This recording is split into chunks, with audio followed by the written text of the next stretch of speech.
Hey man, say man, it's your boy Randy.reloaded, and I'm back with another video. So today we are gonna be doing a versus. We got Springfield Prodigy versus the Mac DS9 comp. Before we do get into this video, I do want to say thank you to all of my new subscribers and all of the people that have been watching me. We're on the road to 100, so make sure y'all keep liking, commenting, and sharing this with people, as many people as you can. And thank y'all for the love. Just off looks right now, let me know in the comments which one y'all would take out of these two. We are comparing these two because, to be honest, these are two different price ranges, right? Yes, they're in the same budget, kind of the same budget area, but one costs more than the other. Now, if you were a beginner or just a new shooter, what pistol do you think would cost more? Let me know in the comments. I'll give y'all 5 seconds. All right, boom. Springfield Prodigy coming in at $1,300. And the Mac DS9 is coming in at just under $1,000.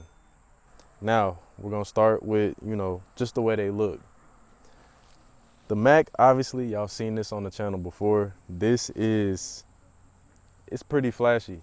As you can see, you got the single port comp, just like the Springfield. But you got some cool serrations right here. All the controls are super enlarged and extended, right? You got some nice stippling. And other than that, you got a skeletonized flat face trigger. It's a looker, like I've said before. Now, as far as the Springfield Prodigy, I would say the Springfield Prodigy is more like it's a simple style, not too much going on. It just looked like it gets to business, that's the best way I can put it. Curved trigger, you got a full Picatinny rail for a light, and you got some stippling all the way up to the top of the grip. Like I said, simple style, not doing too much. It's just ready to work. Talk about slides and similarities in the slide. So Springfield Prodigy, single port slide, single port chunk, and the slide in the barrel. Mac DS9, single port, slide in the barrel. Another similarity, these are both ambi, right? They both have manual safeties on both sides. Boom.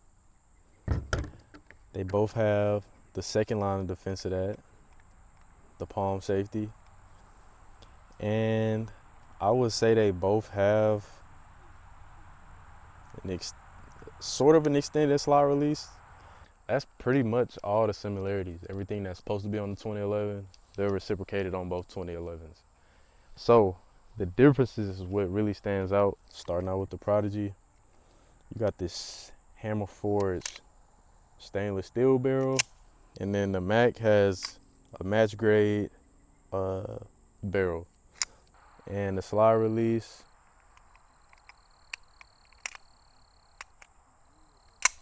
feel good as well.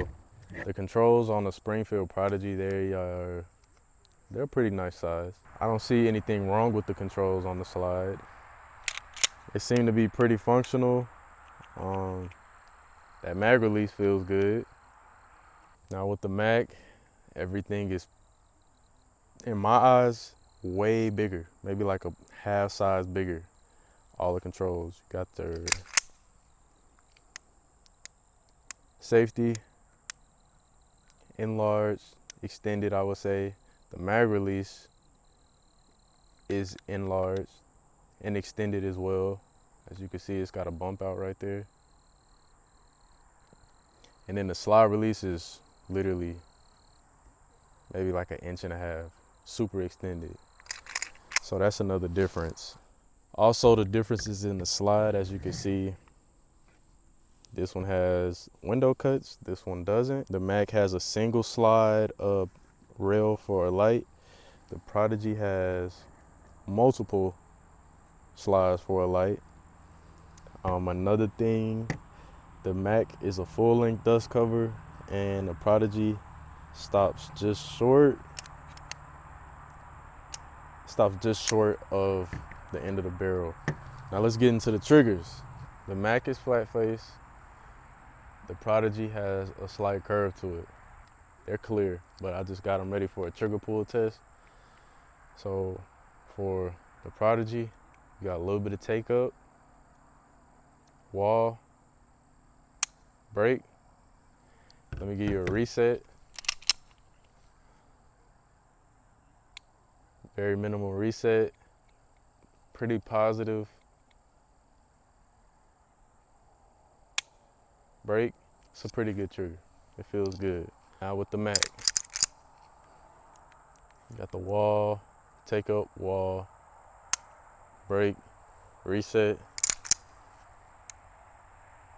That was the reset, wall, break. Nice and crisp. And lastly, the grip. How does it feel in your hand, right? So my hand, I don't have the biggest hands. My palm is pretty big, but my fingers are pretty short. So when I'm grab both of these, my opinion, Springfield feels a little better than the Mac. Why? Because when I'm holding the Mac, this flare mag well gets in the way of the purchase on my handle, on the grip. So it feels a little bulkier, honestly. The Mac DS9 grip module feels just a little bulkier, whereas the Springfield, there is no flare mag well. Kind of got a slight one, but it's not a big mag well. But when I put my hand on this grip, I can feel all of the gun.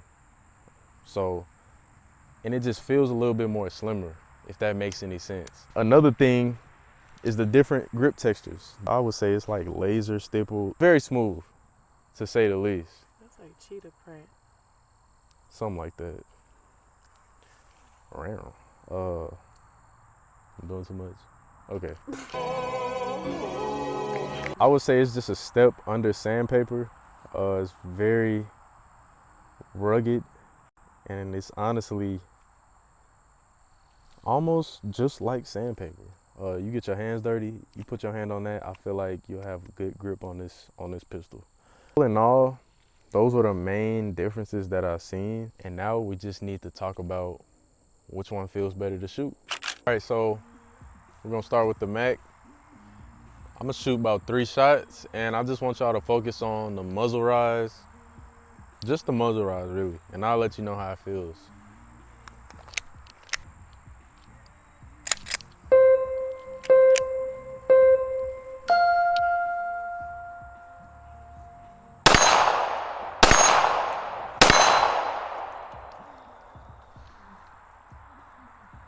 All right.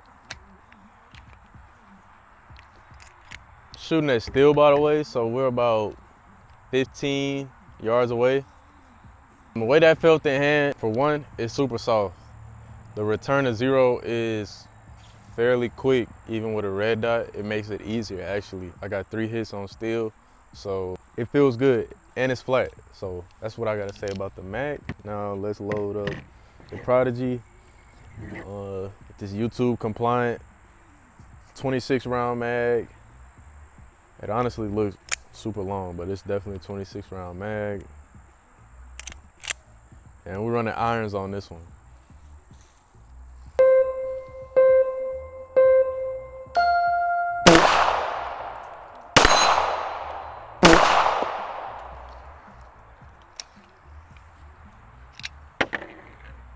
I will say the Prodigy, it does feel good in hand.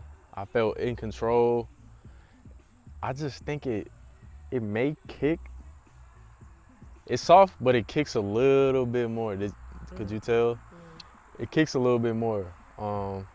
And part of that reason, I think, is because the Mac does have a added weight on it with the red dot. The red dot is huge, I know that, but it's not adding that much weight. But I forgot to mention in hand, the Mac does feel a little heavier. So that may be why I'm feeling a little bit more snappiness from the Prodigy.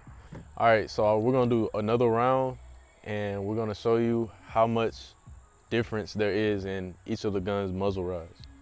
Okay.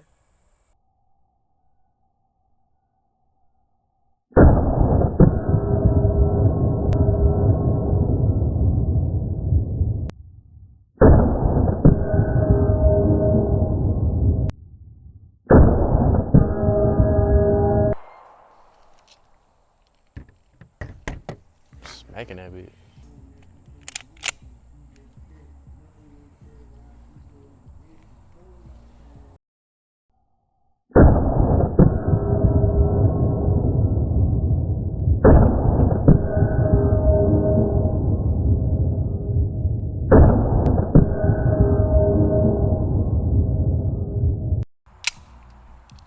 All right, now as far as ammo, I was running Blazer 115 grain, full metal jackets. As far as my Mac goes, never had any issues with this other than, you know, that plate issue with the screws.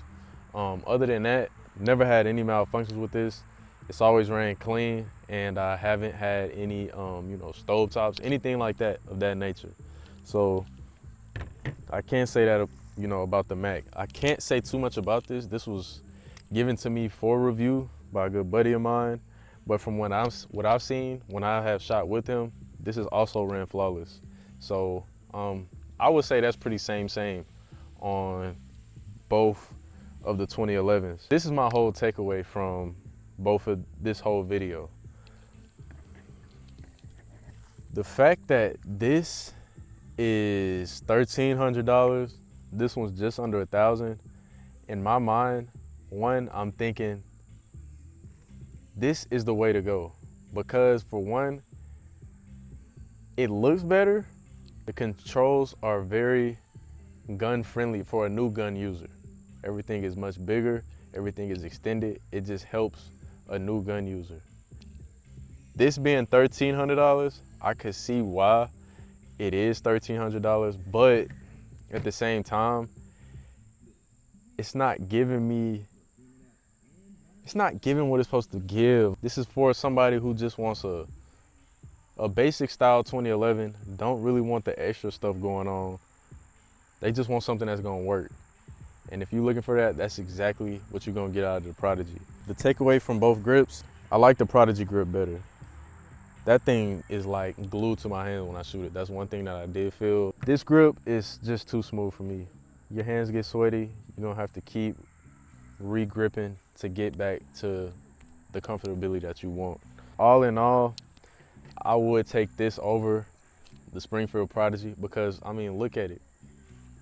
It looks like it's supposed to be $1,300, but it's just coming under 1,000. Side by side, this one just looks better. Also, this is running just under $1,000, and that's without the optic. So the optic was maybe a couple $100, and this build is still cheaper than the Prodigy. If it's up to me, I'm taking this with me all day, every day, and that's my unbiased opinion. I like Springfield. I like the way it looks. I like the way they feel. The Mac just looks better. I hope y'all enjoyed the video, man. Like I said, we on the road to 100. Like, comment, subscribe, send it to anybody you know so we can keep this going, man. But other than that, I appreciate y'all.